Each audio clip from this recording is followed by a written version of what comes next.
اعوذ باللہ من الشیطان الرجیم بسم اللہ الرحمن الرحیم وما قدر اللہ حق قدرہ اذ قالوا ما انزل اللہ علی بشر من شیء قل من انزل الكتاب الذي جاء به موسى نورا وهدى للناس تجعلونه قراطيس تبدونها وتخفون كثيرا وعلمتم ما لم تعلموا انتم ولا آباؤكم قل الله ثم ذرهم في خوضهم يلعبون وهذا كتاب انزلناه مبارك مصدق الذي بين يديه ولتنذر القرى ومن حولها والذين يؤمنون بالآخرة يؤمنون به وهم على صلاتهم يحافظون صدق الله العظيم۔ اب اس سورہ مبارکہ میں اس رد و قدح کا ذکر ہو رہا ہے کہ جو یہودیوں کے سکھلانے پڑھانے سے مکے کے کچھ لوگ حضور سے کر رہے تھے۔ اب تک جو گفتگو ہوئی ہے وہ خالص ان کی طرف سے تھی اور انہی کے ساتھ سارا مکالمہ تھا اور محاجہ تھا، لیکن جیسا کہ میں عرض کر چکا ہوں یہ صورتیں جو ہیں سورہ انعام اور سورہ اعراف یہ مکی دور کے آخری زمانے کی ہیں، اور ظاہر ہے کہ اس وقت تک چرچا پہنچ چکا تھا مدینہ منورہ میں بھی حضور کی رسالت اور نبوت کے دعوے کا، اور کان کھڑے ہو چکے تھے اہل کتاب کے یہود کے، تو وہیں سے بیٹھے ہوئے انہوں نے ریشہ دوانیاں کرنی شروع کر دی تھی۔ اور جیسے کہ ہم پڑھ چکے ہیں کہ جب زدہ میں کوئی آ جائے تو وہ یہاں تک کہہ بیٹھتے تھے کہ ان مسلمانوں سے تو یہ مشرک بہتر ہیں جو بتوں کو پوجتے ہیں وغیرہ وغیرہ۔ اسی طرح کی ایک بات وہ ہے جو یہاں کہی جا رہی ہے، وما قدر اللہ حق قدرہ، اور انہوں نے ہرگز قدر نہ کی اللہ کی جیسا کہ قدر کرنی چاہیے تھی۔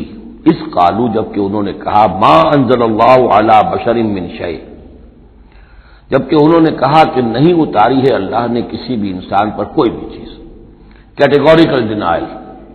چونکہ یہ لوگ جو تھے مکے والے یہ کتابوں سے واقف نہیں تھے، تو یہود نے سب سے پہلے جو ان سے کہا وہ یہ ہے کہ یہ سب خیال ہے، وہم ہے، اللہ نے کبھی کوئی چیز اتاری ہی نہیں کسی پر۔ اب چونکہ یہ سوال آیا تھا ان کی طرف سے، لہذا جواب میں مشرکین مکہ سے خطاب نہیں کیا ہے، بلکہ براہ راست جن کی طرف سے یہ بات آئی تھی ان سے خطاب ہے۔ قل من انزل الکتاب الذی جاء بہ موسیٰ،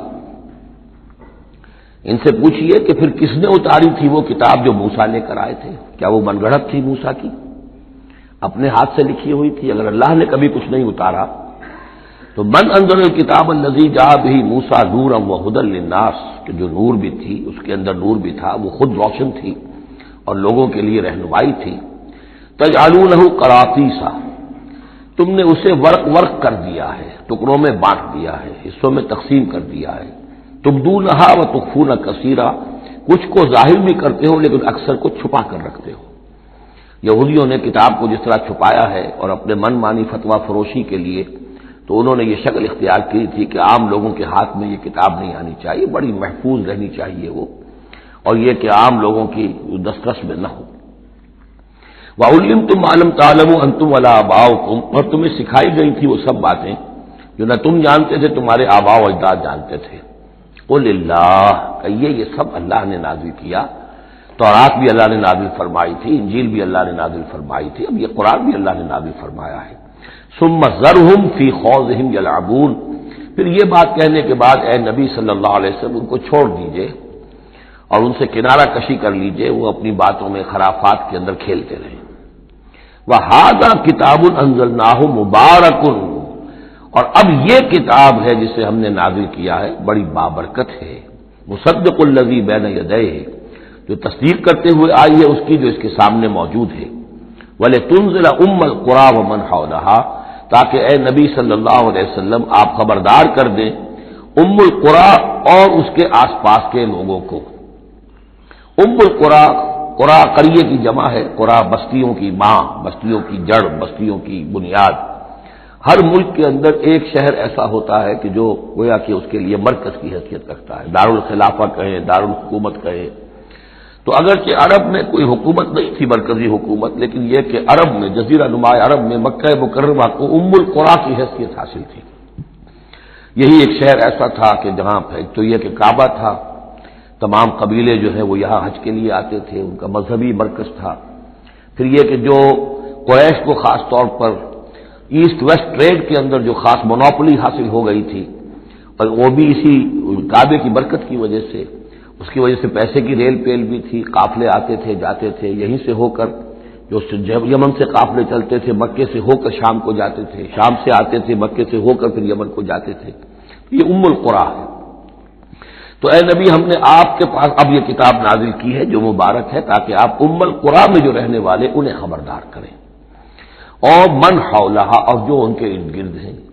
اب یہ من حولہا کا معاملہ یہ ہے کہ اس کا تو دائرہ بڑھتا چلا جائے گا، اس لیے کہ ایک ماحول امیڈیٹ ہے، ایک ذرا اور فاصلے پر ہے، ایک اور فاصلے پر ہے.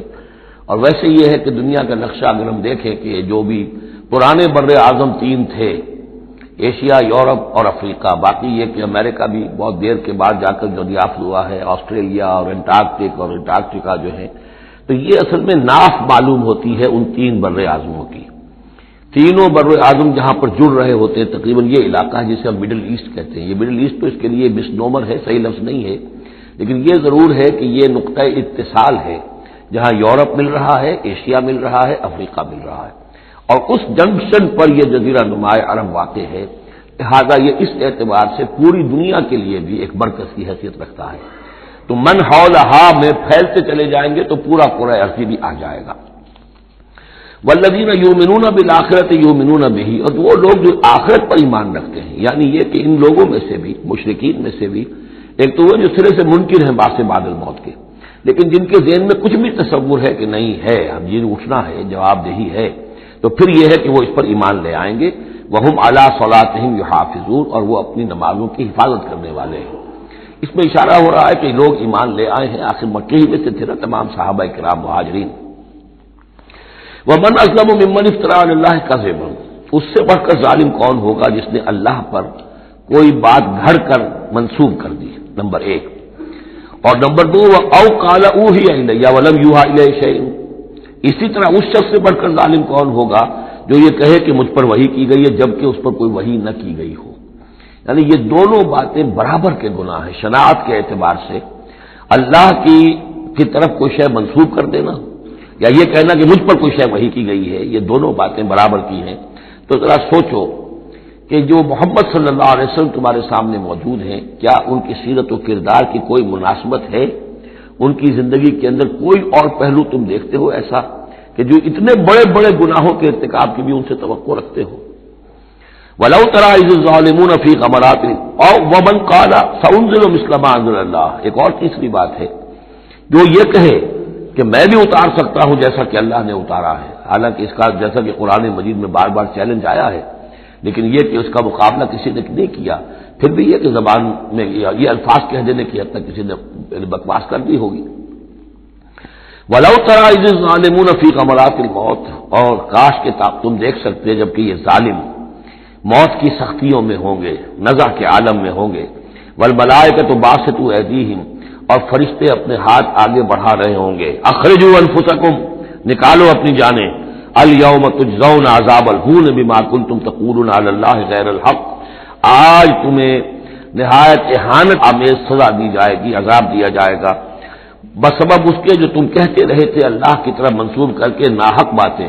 وکنتم عن آیاتہ تستکبرون، اور تم اللہ تعالیٰ کی آیات سے استکبار کر کے اعراض کرتے رہے تھے.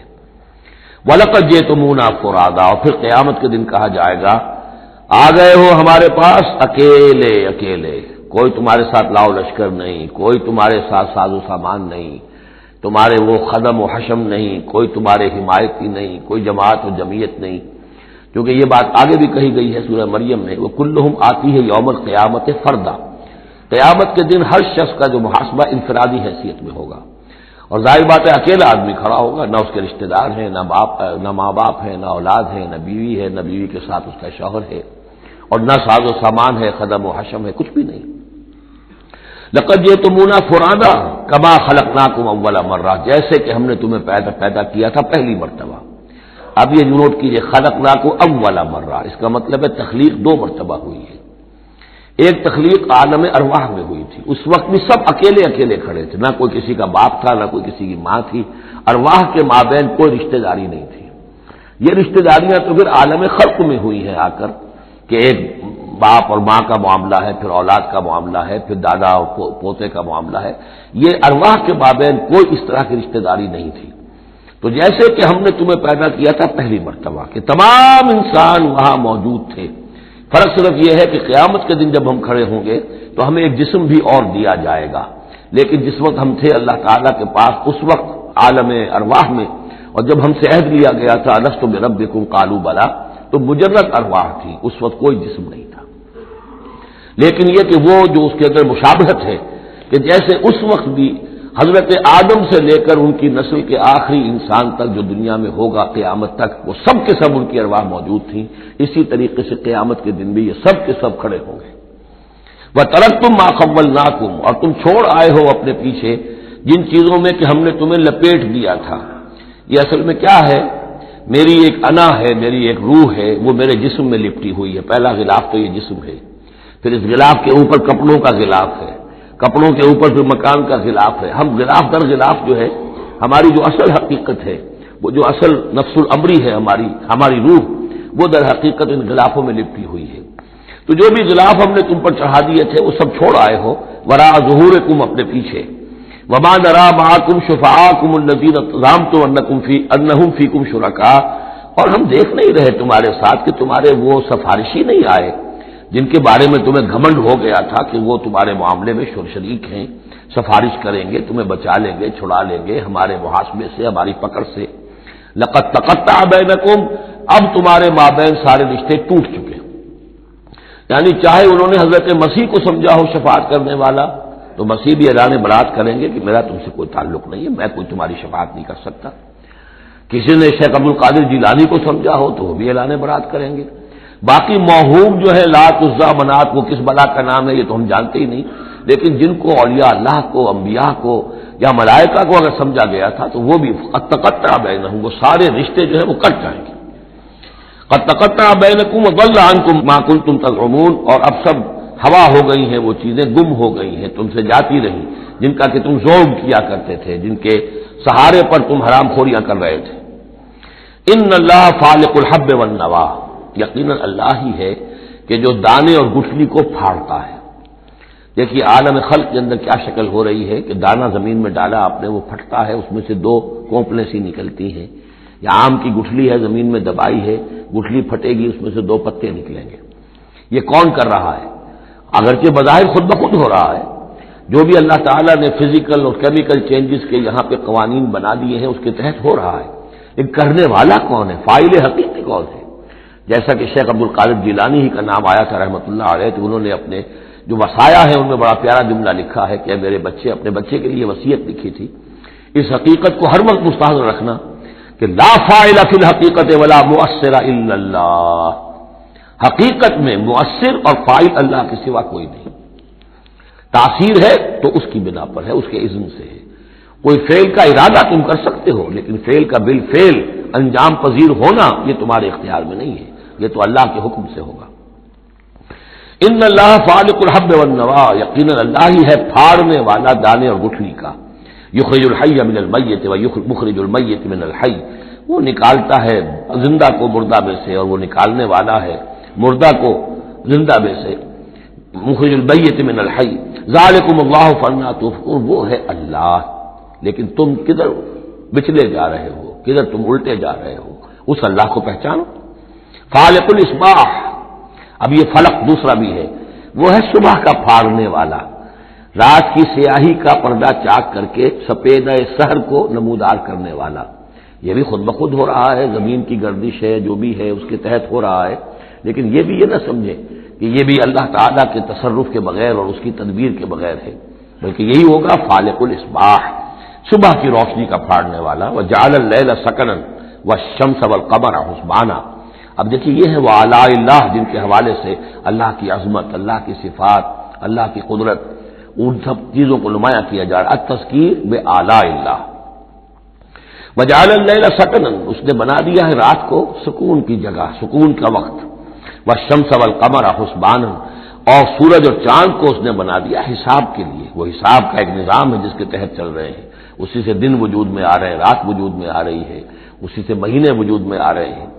ذالک تقدیر العزیز العلیم، یہ اندازہ ہے مقرر کیا ہوا اس ہستی کا جو العزیز ہے اور العلیم ہے، زبردست ہے اور سب کچھ جاننے والی ہے۔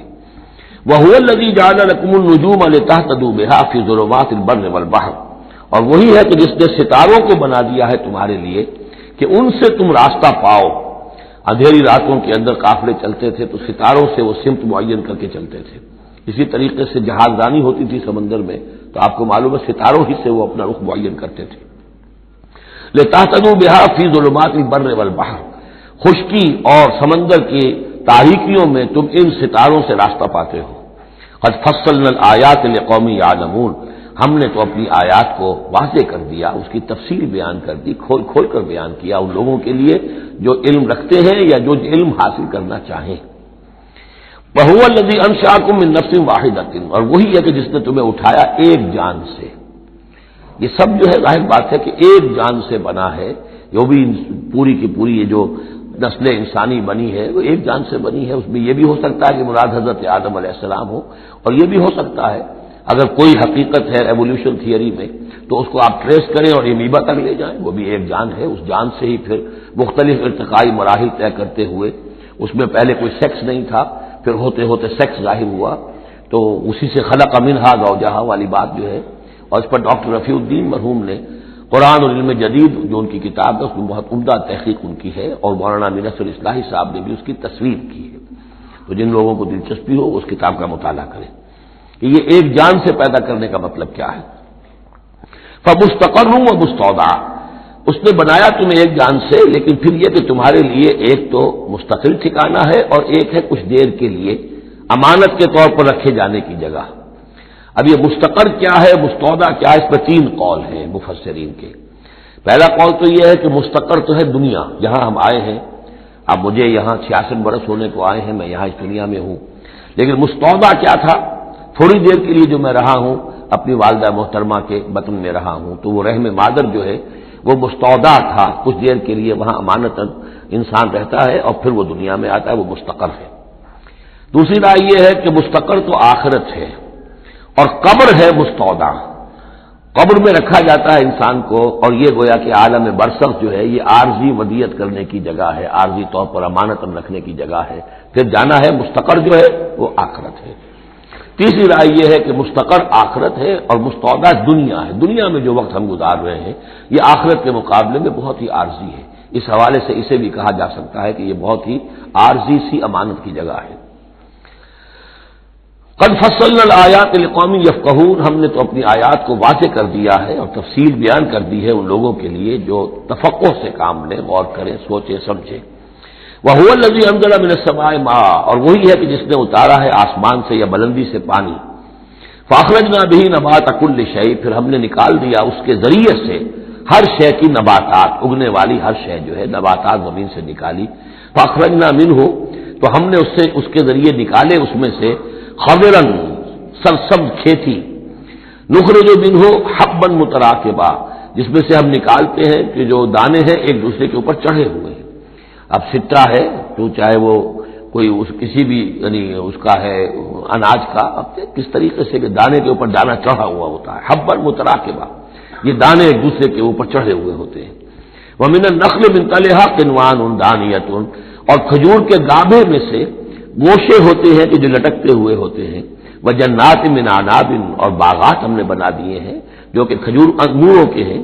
والزیتون، اور زیتون، والرمان، اور انار، مشتبہ وغیر متشابہ، ایسے بھی جو ایک دوسرے سے ملتے جلتے ہیں رنگ میں، روپ میں، شکل میں، اور ایسے بھی ہیں کہ جن میں کچھ فرق ہے۔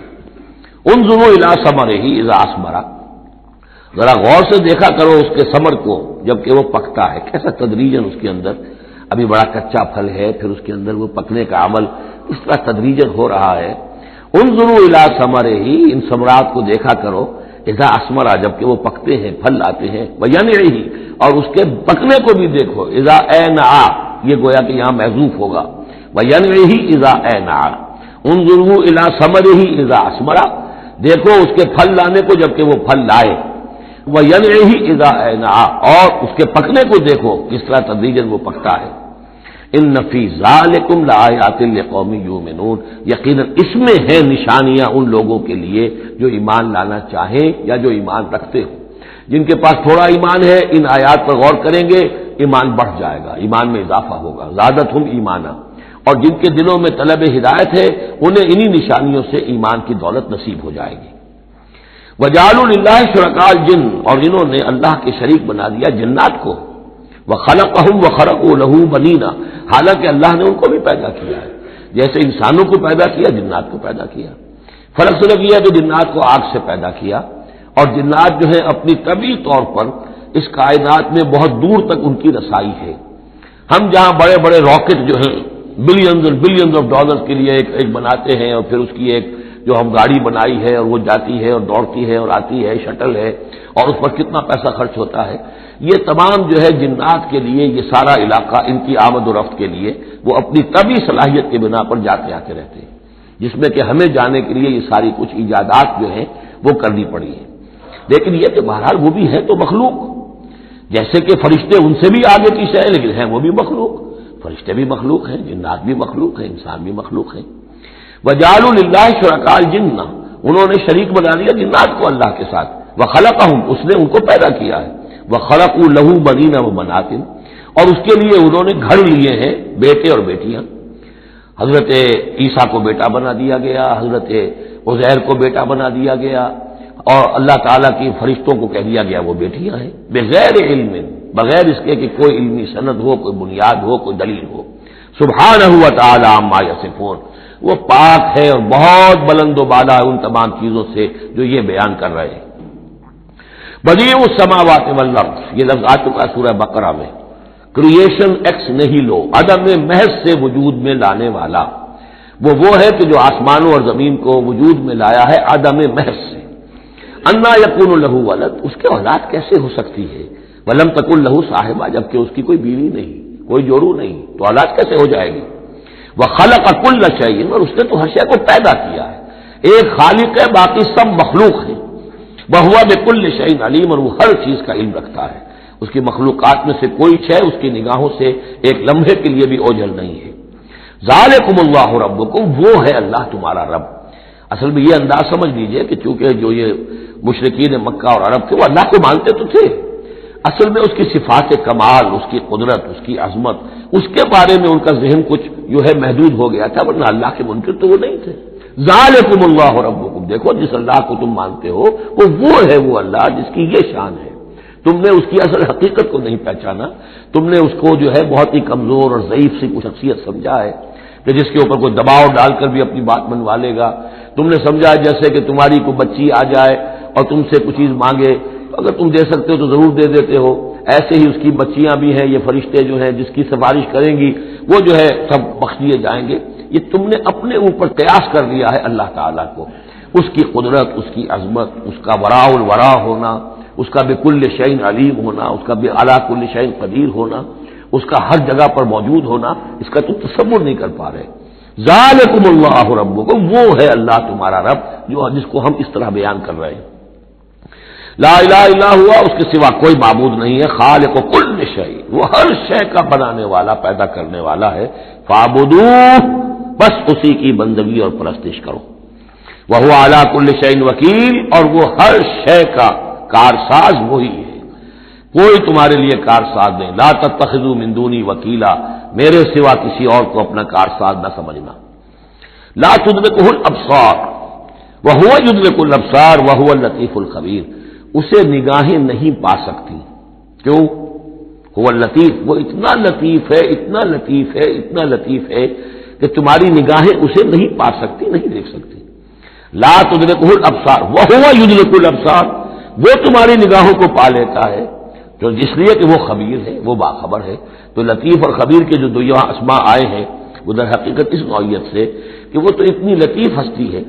چنانچہ شب معراج میں بھی آیا حضور نے اللہ کو دیکھا یا نہیں دیکھا، اس میں کچھ اختلاف ہے۔ حضرت علی کی رائے یہ ہے کہ دیکھا، حضور نے اللہ کو دیکھا، لیکن حضرت عمر اور حضرت عائشہ رضی اللہ تعالی عنہ ان کی رائے یہ ہے کہ نہیں، اور حضرت عائشہ کا قول یہ ہے نور انا یرا، تو نور ہے، اسے دیکھا کیسے جائے گا؟ تو وہ اتنی لطیف ہستی ہے کہ اس کا دیکھنا ہماری نگاہوں سے ہم نہیں دیکھ سکتے، دل کی آنکھ سے دیکھ سکتے، دل کی آنکھ سے محمد رسول اللہ دنیا میں بیٹھ کر بھی دیکھ سکتے تھے، لیکن ان آنکھوں سے دیکھنا ممکن نہیں ہے۔ جیسے کہ حضرت موسیٰ نے جب استدعا کی تھی رب ارنی انظر الیک، تو صاف کہہ دیا کہ لن ترانی، تم مجھے نہیں دیکھ سکتے۔ لا تدرکہ الابصار، اسے نگاہیں نہیں پا سکتی، ادراک نہیں کر سکتی اس کا تمہاری نگاہیں، وہو یدرک الابصار، وہ تمہاری نگاہوں کو پا لیتا ہے، وہ دیکھ رہا ہے تمہیں، ہر چیز تمہاری جو ہے وہ اس کے سامنے آیا ہے، وہو اللطیف الخبیر۔ قد جاءکم بصائر من ربکم، دیکھو تمہارے پاس آ چکی ہیں بصیرت افروز باتیں تمہارے رب کی طرف سے، فمن ابصر فلنفسہ، تو جو کوئی دیکھے گا، آنکھیں کھولے گا، حقائق کا مواجہہ کرے گا، حقیقت کو تسلیم کرے گا، تو وہ اپنے بھلے کے لیے، فلنفسہ، ومن عمی فعلیہا، اور جو کوئی اندھا بن جائے گا، آنکھیں بند کر لے گا، حقیقت کو نہیں دیکھنا چاہے گا کسی تعصب کی وجہ سے، ہردرمی کی وجہ سے، ضد کی وجہ سے، تو اس کا سارا وبال اس پر آئے گا۔ وما انا علیکم بحفیظ، اور بہرحال میں تمہارا کوئی نگران نہیں ہوں، میں تمہارے اوپر کوئی ٹھیکیدار نہیں ہوں، میں تمہاری طرف سے جواب دہ نہیں ہوں۔ وَكَذَلِكَ نُصَرِّفُ الْآيَاتِ، اور اسی طرح ہم اپنی آیات کو گردش میں ڈلاتے ہیں، وَلِيَقُولُوا دَرَسْتَ، تاکہ یہ پکار اٹھے کہ اے نبی صلی اللہ علیہ وسلم آپ نے سمجھانے کا حق ادا کر دیا۔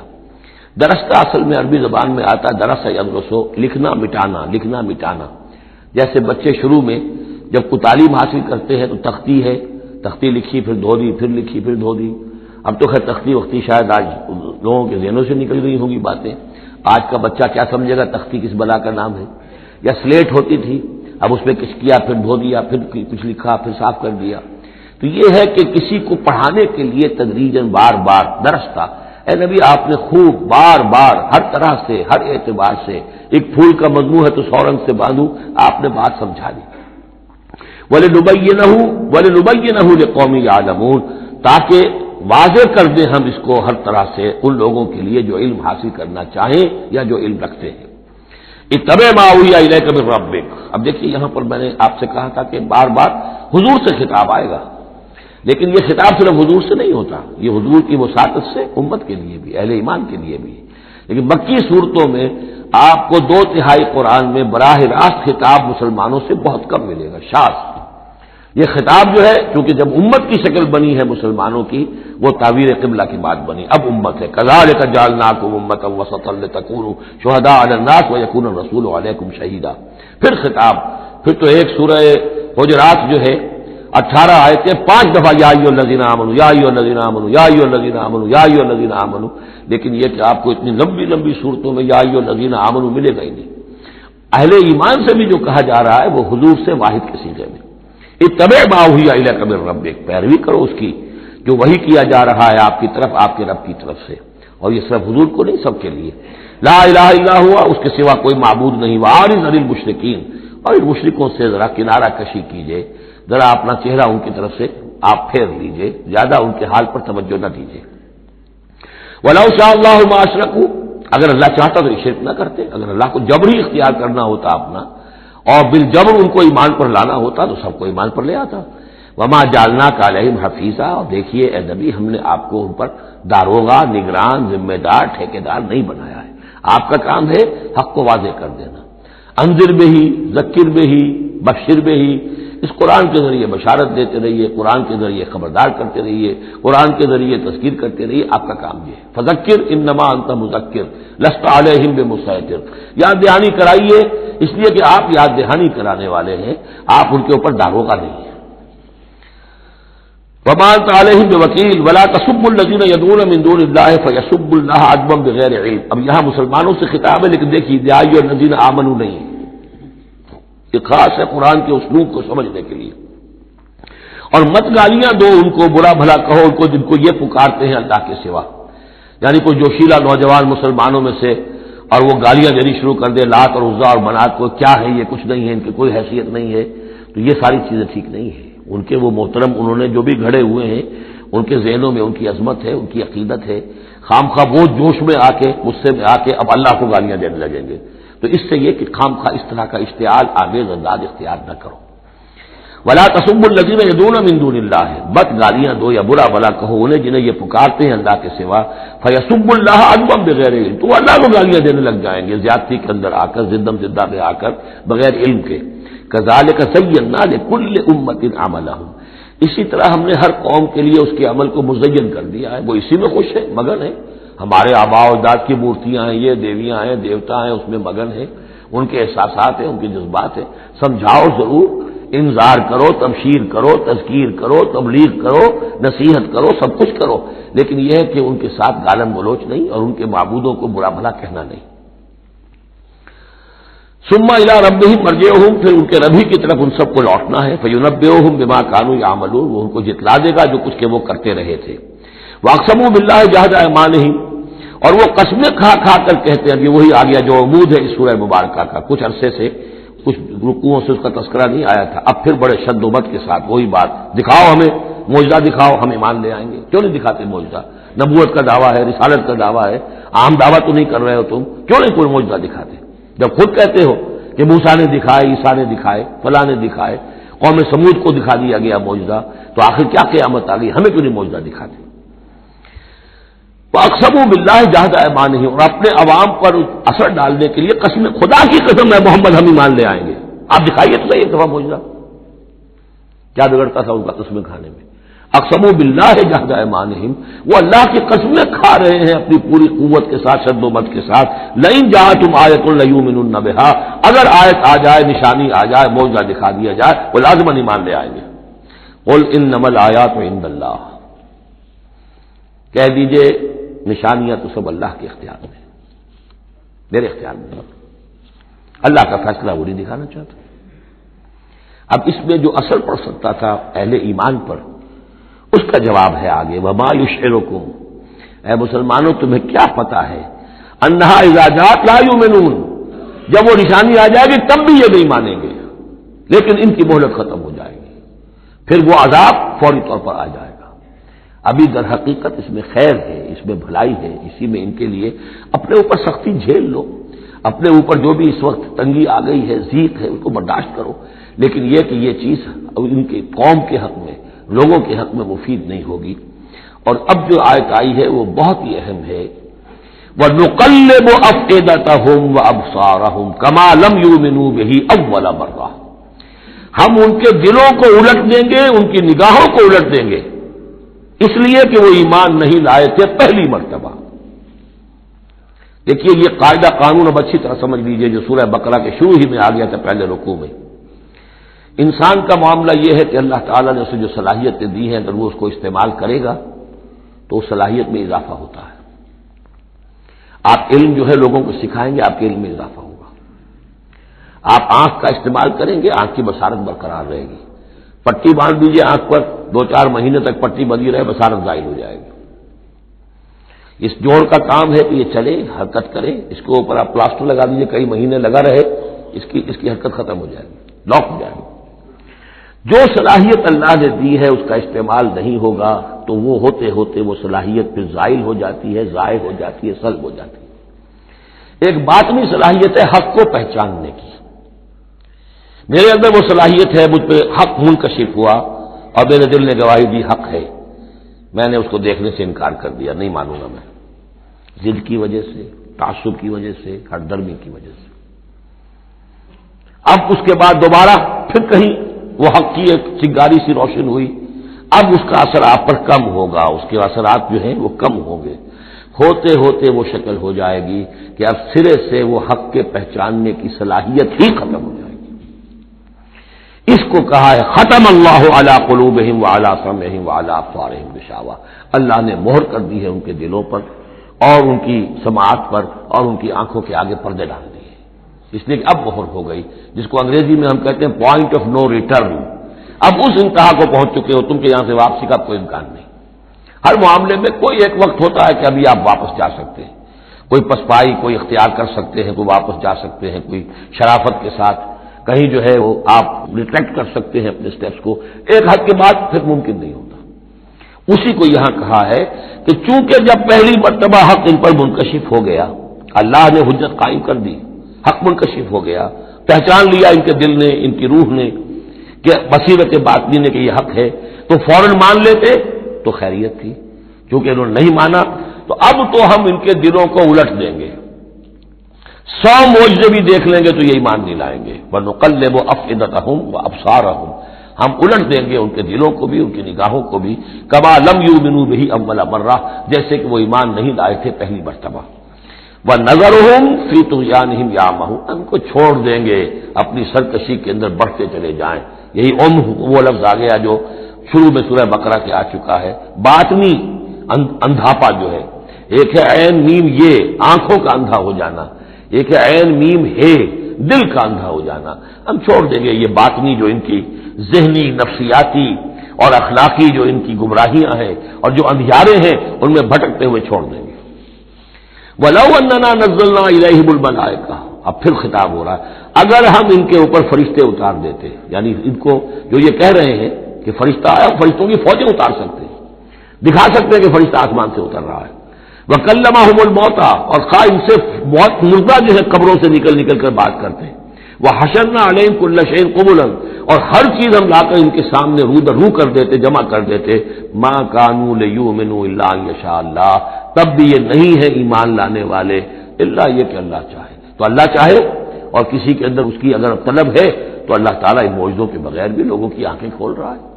جو ایمان لائے ہیں وہ معجزے دیکھ کر تو نہیں لائے، وہ طالب حق تھے، انہیں حق جو ہے مل گیا۔ وَلَٰكِنَّ أَكْثَرَهُمْ يَجْهَلُونَ، لیکن ان کی اکثریت جو ہے وہ جاہلوں پر مشتمل ہے، اور جاہل سے مراد جذباتی لوگ جو عقل سے کام نہیں لیتے بلکہ اپنے جذبات کے اندر یہ اعلی کار بن جاتے ہیں۔ اگلی آیت جو ہے یہ بھی بہت اہم ہے، ایک فلسفہ دین کے اعتبار سے، بلکہ فلسفہ تحریک، دعوت و تحریک کے اعتبار سے بہت اہم ہے۔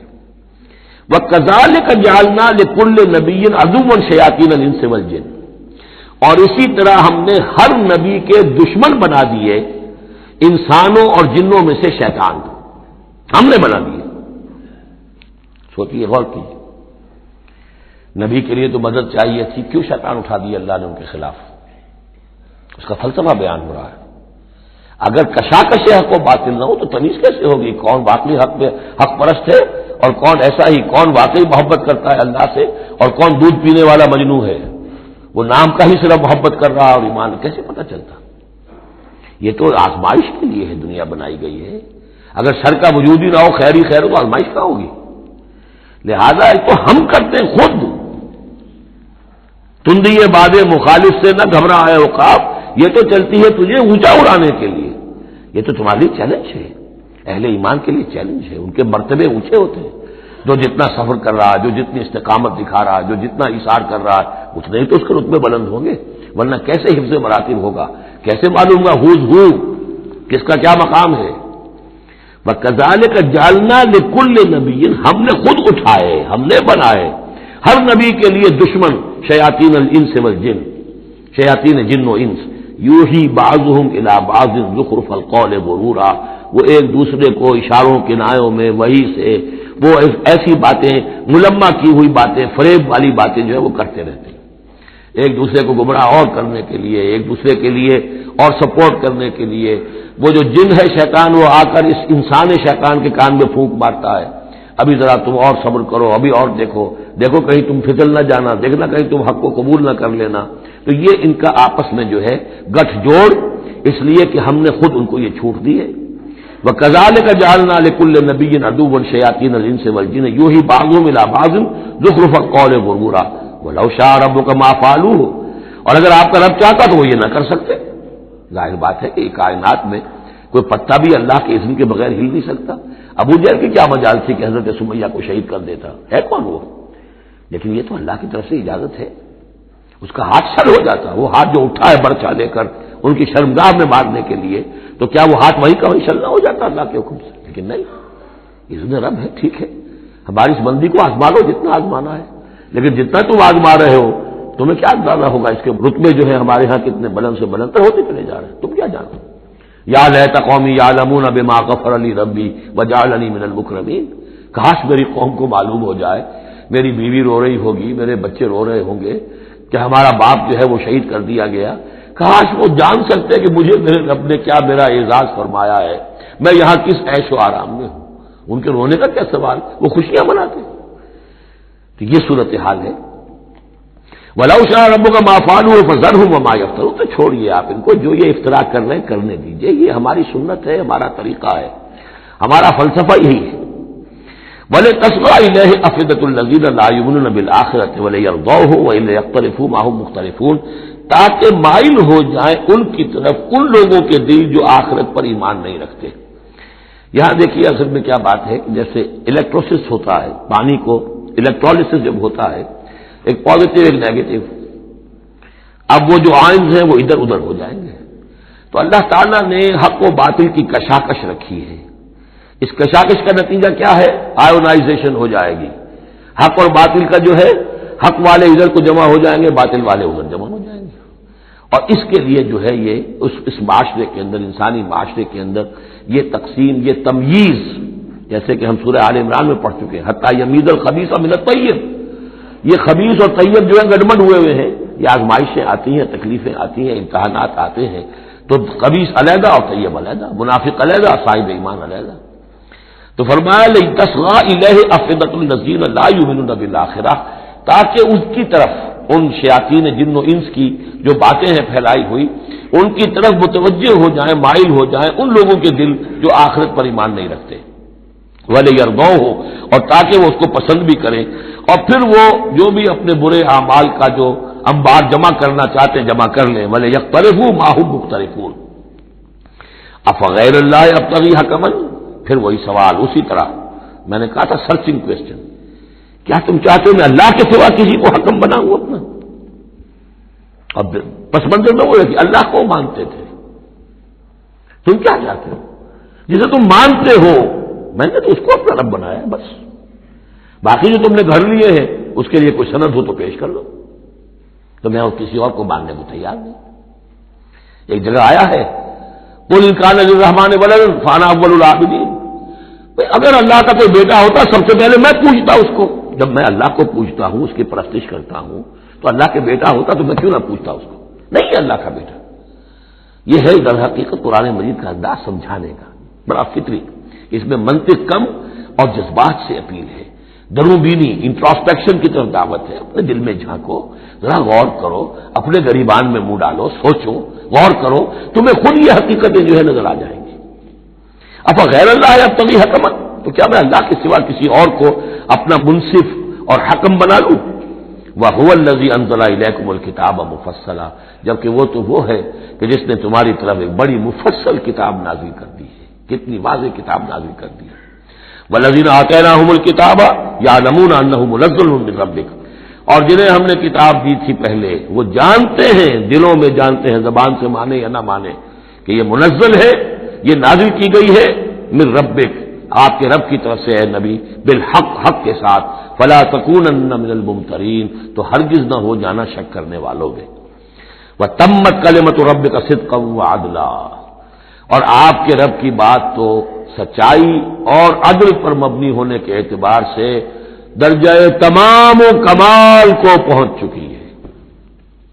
تمت کلمۃ ربک، تیرے رب کی بات پوری ہو چکی، مکمل ہو چکی۔ الیوم اکملت لکم دینکم واتممت علیکم نعمتی وتمت کلمۃ ربک صدقا وعدلا، اس کی ہر بات صداقت پر اور ہر بات اس کی عدل پر مبنی ہے، اور اس اعتبار سے وہ نقطۂ کمال کو پہنچ چکی ہے۔ لا مبدل لکلماتہ، اس کی باتوں کا کوئی بدلنے والا نہیں۔ وہو السمیع العلیم، وہ سب کچھ سننے والا اور جاننے والا ہے۔ وَإِن تُطِعْ أَكْثَرَ مَنْ فِي الْأَرْضِ يُضِلُّوكَ عَنْ سَبِيلِ اللَّهِ، اور اگر تم پیروی کرو گے زمین میں بسنے والوں کی اکثریت کی، تو وہ تو تمہیں اللہ کے راستے سے لازماً گمراہ کر دے گی۔ یہ بڑی اہم آیت ہے قرآن مجید کی جدید جمہوری نظام کی نفی کے لیے۔ جمہوریت ایک طرز حکومت ہے کہ جس میں بندوں کو گنا کرتے ہیں، تولا نہیں کرتے۔ قرآن کہہ رہا ہے زمین کی اکثریت جو ہے، اگر تو فیصلہ کن یہی بات ہے اکثریت کدھر اقلیت کدھر، تو اکثریت تو دنیا میں ہمیشہ باطل پرستوں کی رہی ہے۔ دور صحابہ میں صحابہ کتنے تھے؟ پوری دنیا کی آبادی کے حساب سے گنتی کیجئے، لاکھ میں ایک نہیں بنے گا۔ اس حوالے سے غور کریں۔ ان تُطِعْ أَكْثَرَ مَنْ فِي الْأَرْضِ يُضِلُّوكَ عَنْ سَبِيلِ اللَّهِ، اصل بات کیا ہے؟ ہاں ایک جگہ اکثریت آ سکتی ہے، موٹی موٹی باتیں جو دین کی ہیں وہ تو اس بنیاد پر مانی جائیں گی کہ اللہ اور اس کے رسول نے یہ فرمایا ہے، یہ لینڈ مارکس ہے۔ اس کے اندر اندر مباحات کے درمیان فیصلہ اکثریت کی بنیاد پر کر لیا جائے۔ شراب حرام ہے وہ تو سرو نہیں کی جا سکتی. آپ کے ہاں کوئی دعوت ہونی ہے, کوئی تقریب ہے, اب اس میں سوچ رہے ہیں کہ کیا سرو کیا جائے, بھائی شراب تو حرام ہے, اللہ اس کے رسول کا حکم ہے, وہ تو سرو نہیں ہو سکتی. اب یہ کہ شربت جو ہے روح افزا سرو کیا جائے یا 7 اپ یا اسپرائٹ سرو کیا جائے, یہ مباحات میں سے یا اکثریت کا فیصلہ کر لیجیے, کوئی بات نہیں, جو اکثریت کی رائے ہو. لیکن ایبسولوٹ اتھارٹی اکثریت کے پاس, ساورنٹی اکثریت کے پاس, انا للہ و انا الیہ راجعون. وَإِن تُطِعْ أَكْثَرَ مَن فِي الْأَرْضِ يُضِلُّوكَ عَن سَبِيلِ اللَّهِ. ساورنٹی اللہ کے پاس رہے گی, اس کا حکم اپنی جگہ پر. باقی مباحات کے دائرے میں آپ اکثریت کی رائے پر بھی چل سکتے ہیں. ان يَتَّبِعُونَ إِلَّا الظَّنَّ, یہ نہیں پیروی کر رہے مگر صرف ظن و تخمین کی, اٹکل پچوں کی. وَإِنْهُمْ إِلَّا يَخْرُصُونَ, اور یہ نہیں کچھ کر رہے سوائے اس کے کہ کچھ اندازے انہوں نے مقرر کیے ہیں. ان ربک هو اعلم من يضل عن سبیلہ, آپ کا رب خوب واقف ہے ان سے کہ جو اس کے راستے سے بھٹک چکے ہیں. وہ عالم بالمہتدین, اور وہ خوب واقف ہے ان سے بھی جو ہدایت کی راہ پر ہیں. فَكُلُوا مِمَّا ذُكِرَ اسْمُ اللَّهِ عَلَيْهِ إِن كُنتُم بِآيَاتِهِ مُؤْمِنُونَ, تو کھاؤ ان چیزوں میں سے جن پر اللہ کا نام لیا گیا ہے اگر تم اس کی آیات پر ایمان رکھتے ہو. یہ پھر وہی جو عرب کے اندر مشرکوں میں جو جاہلی تصورات تھے, توہمات تھے, تو ان کو پھر رد کرنے کے لیے, بلکہ پھر نہیں کہنا چاہیے, یہ تو مکی صورتیں ہیں, یہ کام تو ہو چکا تھا. باقی یہ کہ وہ تو جو بھی آخری پھر ٹچز تھے وہ سورہ مائدہ وغیرہ میں دیے گئے. وَمَا لَكُمْ أَلَّا تَأْكُلُوا مِمَّا ذُكِرَ اسْمُ اللَّهِ عَلَيْهِ, یہ تم نے جو بنا لی ہیں چیزیں, اب ان کے اوپر چاہے وہ حام اور صائبہ اور یہ وسیلہ اور یہ وہ کوئی شے اللہ نے مقرر نہیں کی ہے, ان کو ذبح کرو, حلال جانور ہے, اونٹ ہے, کچھ اور ہے, اس کو حلال کر سکتے ہو, اللہ کا نام لو کھاؤ. وَمَا لَكُمْ أَلَّا تَأْكُلُوا مِمَّا ذُكِرَ اسْمُ اللَّهِ عَلَيْهِ وَقَدْ فَصَّلَ لَكُم مَّا حَرَّمَ عَلَيْكُمْ, جبکہ اللہ تعالیٰ تفصیل بیان کر چکا ہے تمہارے لیے وہ ان چیزوں کی جو حرام کی گئی ہیں. یہ سورۃ النحل کے اندر بھی یہ مضمون چونکہ آیا تھا, وہ آگے چل کر پڑھیں گے 14ویں پارے میں, لہذا وہ سورت اس سے پہلے نازل ہوئی ہے, لہذا فرمایا جا رہا ہے کہ وہ تمہارے اوپر اس کی تفصیل پہلے بیان کی جا چکی ہے. الا ما اضطررتم الیہ, اس میں بھی تمہارے لیے گنجائش ہے کہ اگر اضطرار ہے, جان پر بنی ہوئی ہے, بھوک سے جان نکل رہی ہے, تو ان حرام چیزوں میں سے بھی کچھ کھا کر جان بچائی جا سکتی ہے. وَإِنَّ كَثِيرًا لَيُضِلُّونَ بِأَهْوَائِهِمْ بِغَيْرِ عِلْمٍ, اور اکثر لوگ جو ہیں وہ بغیر کسی تحقیق کے, بغیر علم کے, اپنی خواہشات کی بنا پر لوگوں کو گمراہ کرتے پھرتے ہیں. ان ربک هو اعلم بالمعتدین, اور یقیناً تیرا رب خوب جانتا ہے ان حد سے تجاوز کرنے والوں کو.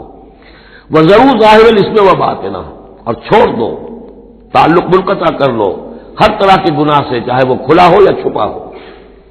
ان الذین یکسبون الاثم, یقیناً جو لوگ گناہ کماتے ہیں, سیجزون بما کانوا یقترفون, تو انہیں یقیناً بدلہ ملے گا اس کا جو وہ جمع کر رہے ہیں, جو کھتے بھر رہے ہیں برائیوں کے اور برے اعمال کے, ان کا پورا بدلہ ملے گا. ولا تاکلوا مما لم یذکر اسم اللہ علیہ, اور مت کھاؤ اس میں سے جس پر اللہ کا نام نہ لیا گیا ہو.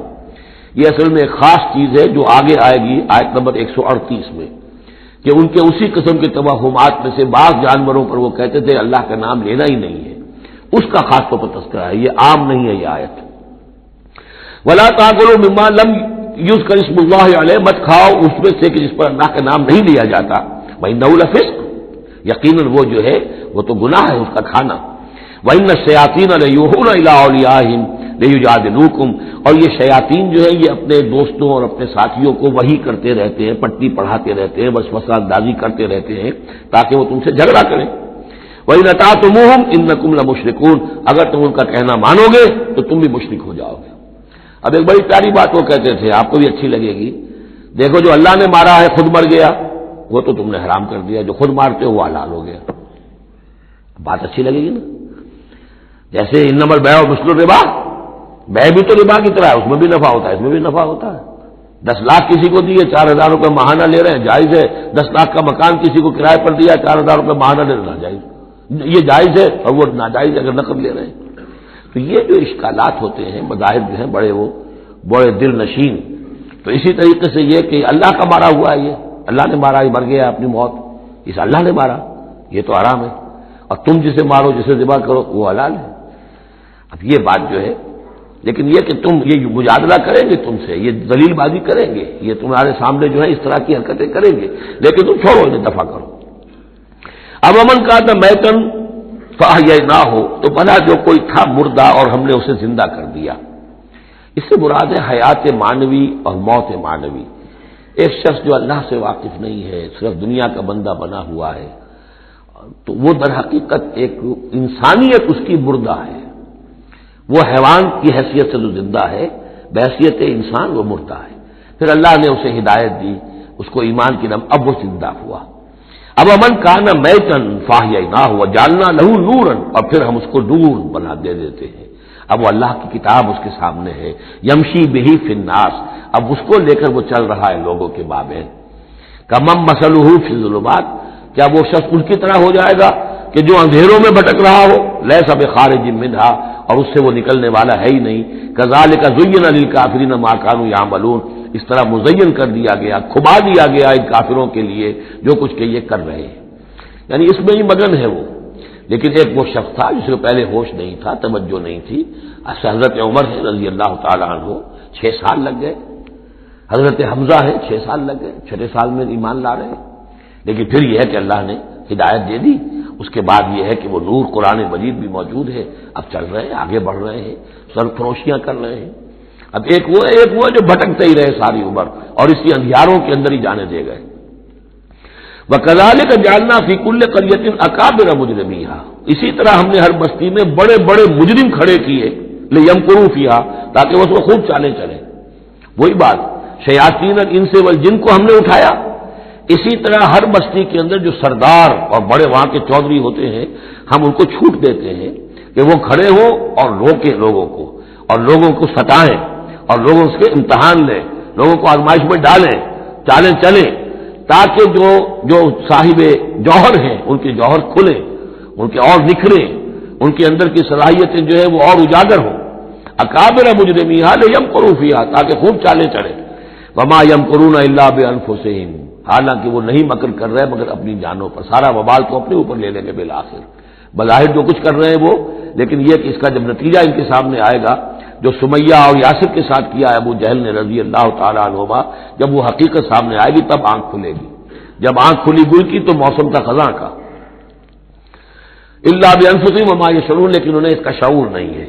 وَإِذَا جَاءَتْهُمْ آیَةٌ قَالُوا لَن نُؤْمِنَ حَتَّىٰ نُؤْتَىٰ مِثْلَ مَا أُوتِیَ رُسُلُ اللَّهِ، اور جب ان کے پاس کوئی نشانی آتی ہے، نشانی سے مراد قرآن کی آیت، قرآن کی دلیل، تشبیہ، تصریف آیات نئے انداز میں، فرمایا جب بھی ان کے پاس آیت آتی قالوا لن نؤمن، وہ کہتے ہیں ہرگز ایمان نہیں لائیں گے، حتی نؤتی مثل ما اوتی رسول اللہ، جب تک کہ ہمیں بھی وہی چیز نہ دی جائے جو اللہ کے دوسرے رسولوں کو دی گئی تھی، ویسے ہی حصی معجزے. اللہ عالم حیث یجعل رسالتہ، اللہ تعالیٰ زیادہ واقف ہے اس سے کہ وہ اپنی رسالت کے لیے کیا جگہ، کیا محل، کیا مقام معین کرے. اللہ تعالیٰ نے اس وقت ان کے لیے یہی رکھا، وہ بھی اللہ کی حکمت کے تحت تھا. اور اب جب کہ نوع انسانی شعور کے اعتبار سے بلوغ کی عمر کو پہنچ چکی ہے، بچہ چھوٹا ہوتا ہے کھیلنے کے لیے کھلونے دیے جاتے ہیں، لیکن ذرا بڑا ہو جائے تو اسے کھلونے نہیں دیے جاتے، اب اسے حکمت سکھائی جاتی ہے، عقل سکھائی جاتی ہے، شعور سکھایا جاتا ہے، تمیز سکھائی جاتی ہے. تو وہ نوع انسانی کا دور طفولیت تھا، اس میں ابھی ان کا فہم، ان کی عقل، ان کا شعور ابھی ان کی جو ہے بلوغت کو نہیں پہنچی تھی یہ شعور کی چیزیں، لہذا ان کے لیے وہ کھلونے بھی تھے، حصی معجزات بھی تھے. اب انسان بحثیت مجموعی نوع انسانی جو ہے عقلی بلوغ کو اور شعور کے بلوغ کو پہنچ چکی ہے، لہذا اب وہ چیزیں نہیں دکھائی جائیں گی. اللہ عالم ہے تو یجعل رسالتہ سیصیب الذین اجرموا صغار عند اللہ، ان قریب پہنچے گی ان مجرموں کو، ان گناہگاروں کو بہت ہی ذلت اللہ کے ہاں، وعذاب شدید بما كانوا يمكرون، اور سخت سزا اور عذاب ان کی انکاری چال بازیوں کے طفیل کے جو وہ کر رہے ہیں. فمن يريد الله ان يهديه يشرح صدره للاسلام، تو اللہ تعالیٰ جس کے لیے بھی چاہتا ہے کہ اس کو ہدایت کے دروازے اس کے لیے کھول دے، اس کے سینے کو اسلام کے لیے کھول دیتا ہے. یہ ایک بڑی معنوی حقیقت ہے، اس پہ غور کیجیے گا. شرح صدر، الم نشرح لک صدرک، یہ جو حضور کے لیے خاص طور پر شرح صدر جو ہے اللہ تعالیٰ نے ایک بہت بڑے احسان کے طور پر بیان فرمایا، الم نشرح لک صدرک. اس شرح صدر کی ہر مسلمان کو دعا کرنی چاہیے. اللہم ربنا نور قلوبنا بالایمان واشرح صدورنا للاسلام، اے اللہ ہمارے دلوں کو تو نور ایمان سے منور فرما دے اور ہمارے سینوں کو اسلام کے لیے کھول دے. اس کے معنی کیا ہے؟ اللہ ہمارے اندر وہ باطنی بصیرت پیدا کر دے کہ اسلام کی ہر چیز ہمیں ٹھیک نظر آئے. ہاں یہی تو ٹھیک ہے، یہی تو ہونا چاہیے، منطقی ہے، معقول ہے. کہیں چیز اپرائے گی نہیں. انسان کی فطرت جو ہے اتنی مطابقت محسوس کرے گا انسان کہ دیکھنا تقریر کی لذت کے جو اس نے کہا میں نے یہ جانا کہ گویا یہی میرے دل میں تھا، اس لیے کہ اس کا اپنا سینہ جو ہے اللہ تعالیٰ نے اسلام کے لیے کھول دیا ہے. تو یہ شرح صدر جو ہے اللہ تعالیٰ کی طرف سے بہت بڑی نعمت ہوتی ہے. وَمَن يُرِدِ اللَّهُ أَن يَهْدِيَهُ، اللہ جس کو ہدایت دینا چاہتا ہے یشرح صدرہ للاسلام، اس کے سینے کو اسلام کے لیے کھول دیتا ہے. وَمَن يُرِدْ أَن يُضِلَّهُ، اور جس کے بارے میں وہ طے کر دے کہ اس کو تو اب گمراہی ہی پر رکھنا ہے، یجعل صدرہ ضیقا، اس کے سینے کو تنگ کر دیتا ہے، حرجن، بہت ہی تنگ اندر سے، کانما یصعد فی السماء، ایسے محسوس کرتا ہے جیسے اسے آسمان پر چڑھنا پڑ رہا ہے، جیسے اونچائی پر چڑھتے ہوئے سانس پھول جاتا ہے، آدمی کو معلوم ہوتا ہے کہ میرا شاید دل دھڑک دھڑک کر باہر ہی نکل آئے گا. یہ ہے کہ ان کو حق کا قبول کرنا اتنا مشکل ہو جاتا ہے. جس شخص کے لیے اللہ تعالیٰ کی طرف سے شرح صدر ہے وہ حق کو قبول کرتا ہے، تکلیف بھی آتی ہے تو بڑی آسانی سے جھیل جاتا ہے. اور ایک وہ ہے کہ ذرا سا امتحان آ گیا تو معلوم ہوا کہ بس قیامت ٹوٹ پڑی، اور اب تو ایک قدم اور اٹھانا جو ہے، اور جس کو ہم کہتے ہیں قدم من بھر کے، پاؤں جو ہے من بھر کے ہو گئے، بوجھل ہو گیا انسان، وہ بات نہیں. فرمایا کذالک یجعل اللہ الرجس علی الذین لا یؤمنون، اور اسی طریقے سے اللہ تعالی عذاب یا گندگی ڈال دیتا ہے ان پر جو ایمان نہیں لاتے. وَهَذَا صِرَاطُ رَبِّكَ مُسْتَقِيمًا، اور یہ ہے تیرے رب کا سیدھا سیدھا راستہ. قد فصلنا الآیات لقوم یذکرون، ہم نے اپنی آیات خوب تفصیل سے بیان کر دی ہیں ان لوگوں کے لیے جو تذکر اخذ کرنا چاہیں، نصیحت حاصل کرنا چاہیں، ہدایت حاصل کرنا چاہیں. لہم دار السلام عند ربہم، ان کے لیے سلامتی والا گھر ہے ان کے رب کے پاس. جنت کے لیے دوسرا لفظ ہے دار السلام. وہو ولیہم، وہی ان کا مددگار ہے، پشت پناہ ہے، وہی ان کا حمایتی ہے، ان کا دوست ہے. بما کانوا یعملون، بسبب ان کے عمل کے، وہ جو عمل کر رہے ہیں انہوں نے اللہ کی دوستی ارن کی ہے. انہوں نے اپنی قربانیوں سے، اپنے ایثار سے، اپنی محنتوں سے جو جد و جہد کی ہے، جو مشقتیں جھیلی ہیں، تو انہوں نے بما کانوا یعملون، اس کی وجہ سے وہ گویا کہ اللہ تعالیٰ کی دوستی کے مستحق ہو گئے ہیں. وَهُوَ وَلِيُّهُم بِمَا كَانُوا يَعْمَلُونَ وَيَوْمَ يَحْشُرُهُم جَمِيعًا، اور جس دن کہ وہ جمع کرے گا ان کو سب کو، یا معاشر الجن، اللہ تعالیٰ فرمائے گا اے جنوں کی جماعت، قد استکثرتم من الانس، واقعتاً تم نے تو انسانوں میں سے بہتوں کو ہتھیا لیا. جو کہا تھا اس بڑے جن نے، عزازیل نے، کہ تو دیکھے گا وما تجد اکثرهم شاکرین، کہ ان کی اکثریت شکر کرنے والی نہیں ہو گئی، تو گویا کہ ایک طرح کا شاباش جو ہے اللہ تعالیٰ کی طرف سے ان کو دی جائے گی. یا معاشر الجن قد استکثرتم من الانس، تم نے تو بہت سے انسانوں کو ہتھیا لیا. وقال اولیاؤہم من الانس، اور جو ان کے ساتھی تھے انسانوں میں سے ان کی غیرت ذرا جاگے گی کہ اللہ تعالیٰ نے یہ کیا کہہ دیا کہ ان جنات نے ہمیں جو ہے ہتھیا لیا اور شکار کر دیا.